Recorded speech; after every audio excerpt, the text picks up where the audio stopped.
Hello students, welcome to you in YouTube channel KMC Aurangabad.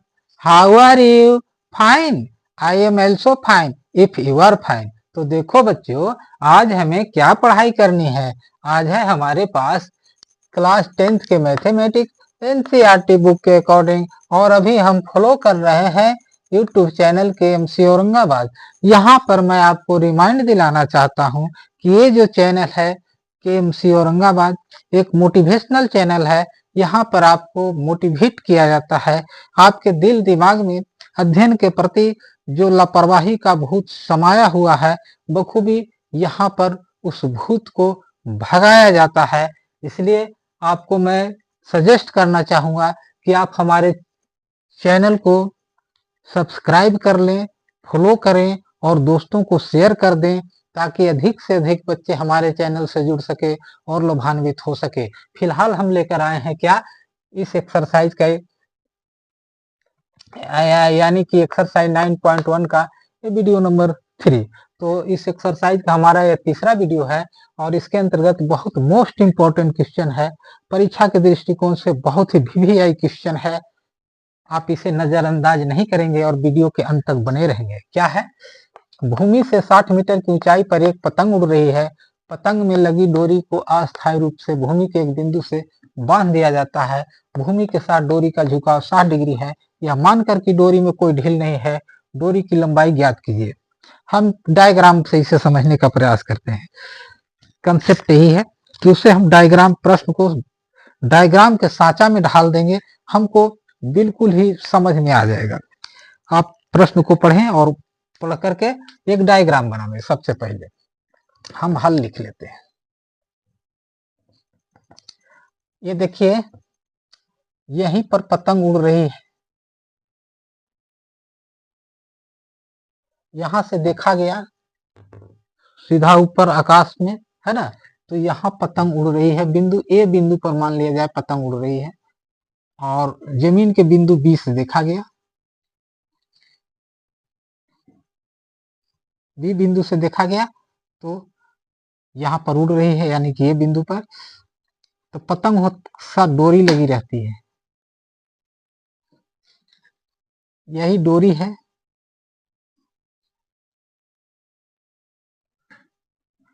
डोरी को क्या किया जाता है कि जमीन में गाड़ दिया जाता है। यहाँ एक बिंदु सी है, यहीं पर गाड़ दिया जाता है।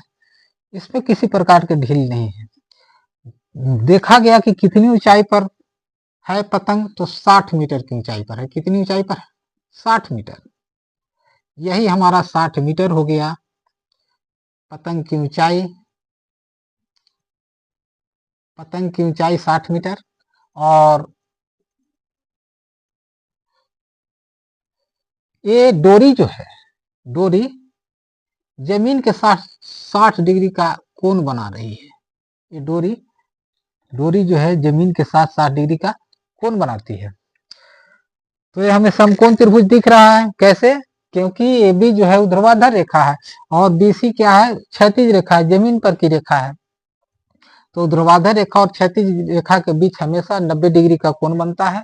और जब ये 90 डिग्री का कोण बन गया, तो ये क्या हो गया, एक कोण 90 डिग्री हुआ। ये त्रिभुज का एक कोण 90 डिग्री हो गया, और जिस त्रिभुज के एक कोण 90 डिग्री होता है वो समकोण त्रिभुज होता है। और समकोण त्रिभुज में हम क्या, हाइट एंड डिस्टेंस का क्या करेंगे, प्रयोग करेंगे। त्रिकोणमिति में हाइट एंड डिस्टेंस का बहुत बड़ा अनुप्रयोग है, बहुत बड़ा उसका प्रयोग होता है ना। उसी को सहारे हम क्या करेंगे, ये जो अन्य जानकारियां हमें प्राप्त करनी है से कर लेंगे। अन्य जानकारी में क्या प्राप्त करना है हमको, कह रहा है कि डोरी की लंबाई कितनी होगी, पतंग में जो डोरी लगा है वो कितना लंबा होगा, है ना। तो यहाँ पर एगो भुजा दिया गया है और एगो कोण दिया गया है।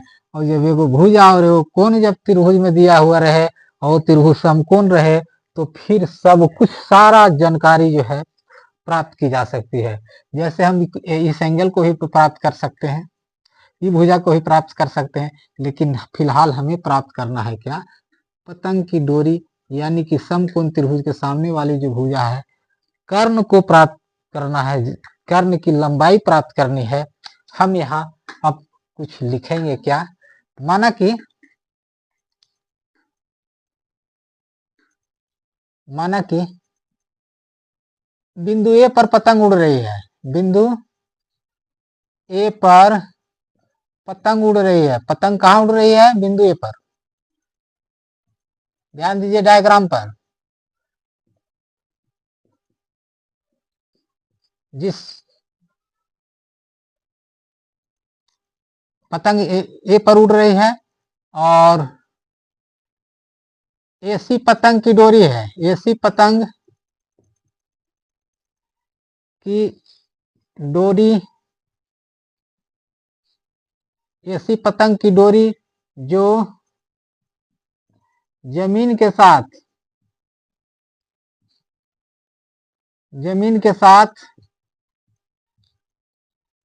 60 डिग्री का कोण बना रही है, कोण बना रही है।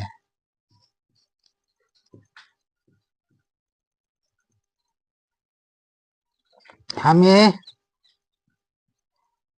डोरी AC की लंबाई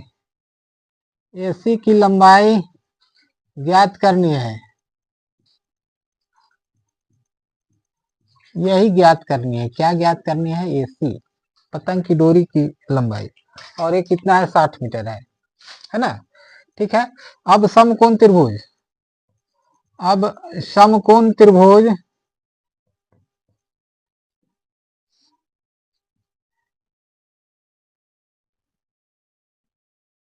ABC, समकोण त्रिभुज ABC में देखिए, ध्यान दीजिए क्या प्रयोग करेंगे हम यहाँ पर। ये क्या है? लंब है, और ये क्या है? कर्ण है। तो लंब और कर्ण में संबंध होता है साइन थीटा का। साइन 60 डिग्री बराबर होगा क्या? लंब बटा कर्ण, यानी कि AB बटा AC, या साइन 60 का मान होता है √3 बटा 2, √3/2 बराबर हो जाएगा क्या? AB हमको 60 दिया हुआ है डायग्राम में, देखिए है ना, 60 मीटर की ऊंचाई पर उड़ रही है। तो 60 AB हुआ, AB बटा, यानी कि 60 बटा AC तो हमें ज्ञात करना ही है। ठीक है। या हम यहाँ कैंची गुणन कर देते हैं, वक्र गुणन, √3 AC बराबर क्या हो जाएगा? 60 गुने 2, तिरछा तिरछी गुना। ठीक है। या AC बराबर क्या हो जाएगा? AC बराबर हो जाएगा 60 गुने 2 बराबर 120 बटा √3। ये क्या हो गया? हर में एक परिमेय संख्या आ गया, √3 एक परिमेय संख्या है, उसको हम परिमेयकरण कर देंगे, है ना। अपरिमेय को परिमेय में बदल देंगे। इसके लिए क्या किया जाता है? बिल्कुल ही सिंपल तरीका है। क्या कीजिए कि ऊपर नीचे √3 से गुना कर दीजिए, ये √3 खत्म हो जाएगा हर से, है ना। हर में फिर √3 नहीं रहेगा, रूट से फ्री हो जाएगा 3। कैसे होता है देखिए, 120 बटा √3 तो है ना, इसको क्या करेंगे कि √3 से गुना कर देंगे, और जब नीचे √3 से गुना करेंगे तो ऊपर में भी हमको करना पड़ेगा, क्योंकि हमको भिन्न के मान में कोई अंतर नहीं होना चाहिए, है ना। तो अंश और हर दोनों में समान संख्या से अगर गुना करेंगे तो भिन्न में कोई अंतर पड़ेगा? कभी नहीं पड़ेगा, है ना। यही हमने किया। ये क्या हो जाएगा? 120 √3, और √3 गुने √3, रूट बाहर 3 हो गया, है ना। अब इसको 3 बाहर निकल गया। अब हम इसको काट देंगे, 40 बार में कट जाएगा, 40 दिया दिशा से, यानी कि 40 √3 मीटर, है ना। 40 √3 मीटर हो गया। यही हो गया आंसर, यही हो गया पतंग की डोरी की लंबाई, है ना। तो मेरे देश के प्यारे बच्चों, मुझे उम्मीद है कि ये वीडियो आपको समझ में आया होगा। ये बहुत ही इंपॉर्टेंट क्वेश्चन है परीक्षा के दृष्टिकोण से।